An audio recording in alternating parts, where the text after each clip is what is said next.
If you've decided to close your Shopify account, follow these steps to ensure the process is completed smoothly. Make sure to back up any important data before proceeding. Step 1. Log into your Shopify account.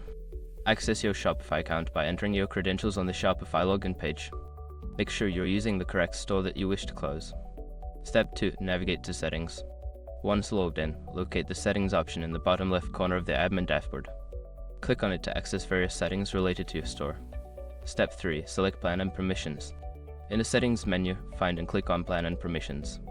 This section contains information about your current subscription and account status. Step 4. Close your store. Scroll down to the Store Status section. Here, you will find the option to Close Store. Click on this option and follow the prompts to confirm your decision to close the account.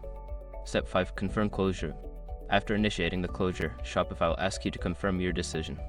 Review any important information provided, and if you are sure, confirm that you want to close your account. Once you've completed these steps, your Shopify account will be closed. Make sure to check your email for any confirmation from Shopify regarding the closure.